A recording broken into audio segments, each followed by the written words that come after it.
आणि रायगडला मध्यम ते जोरदार पावसाची शक्यता आहे। नागरिकांना सतर्क राहण्याचं आवाहन केलं जात आहे। कालपासूनच पावसानं हजेरी लावलेली आहे, मात्र आता आणखी पुढील 3 तास मुंबई आणि मुंबई उपनगराला शिवाय मध्यम भागामध्ये देखील जोरदार पाऊस पडण्याची शक्यता आहे आणि त्यामुळे या ठिकाणी अलर्ट जारी करण्यात आलेला आहे। पालघर, रायगड, ठाणे या ठिकाणी देखील तुफान पावसाची शक्यता वर्तवली जाते आहे। सध्याची आपण ही दृश्य पाहतोय, प्रभादेवी स्टेशन परिसरातली ही दृश्य आहेत आणि या क्षणाचे लाईव्ह दृश्य। मोठ्या प्रमाणात पाणी या ठिकाणी साचलेलं आहे। नागरिकांना या पाण्यातूनच वाट काढावी लागतेय। वाहन चालकांना देखील या पाण्यातूनच वाहनं चालवताना मोठी कसरत करावी लागते। एकंदरीत आपण जर बघितलं तर आणखी पुढचे 3 तास तुफान पावसाची शक्यता, जोरदार पावसाची शक्यता वर्तवली जाते।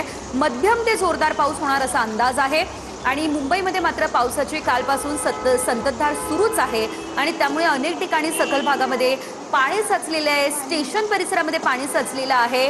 काही ठिकाणी रेल्वे रुळांवरही पाणी साचलं असल्याचं आपल्याला पाहायला मिळतंय। सध्याची दृश्य मुंबईमधील प्रभादेवी रेल्वे स्टेशन परिसरातली, या ठिकाणी मोठ्या प्रमाणात पाणी साचलेलं आहे आणि या पाण्यातूनच नागरिकांना वाट काढावी लागतेय। चाकरमान्यांचे हाल झालेत।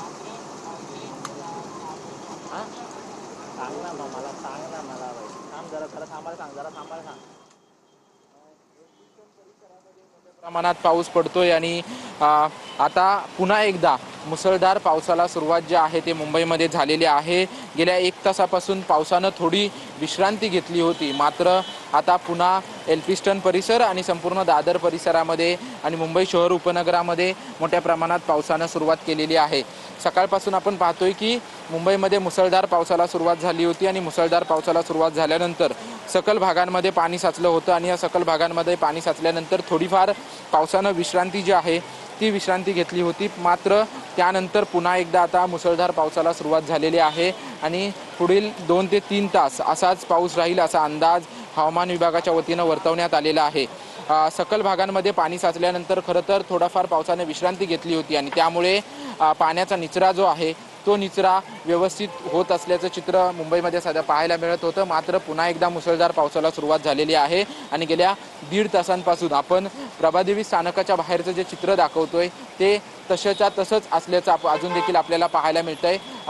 रुग्णालयामध्ये जाणारे रुग्णांचे नातेवाईक, कामावर जाणारे काही कर्मचारी यांचे मोठ्या प्रमाणात हाल जे आहेत ते हाल होत आहेत। निवृत्ती दिलेल्या सर्व अपडेट्ससाठी प्रभादेवी स्टेशन परिसर जलमय झालेला आहे। पुन्हा पावसाला आणि सुरुवात झाली, त्यामुळे या ठिकाणी पाणी मोठ्या प्रमाणात साचत असल्याचं देखील आपल्याला पाहायला मिळतंय।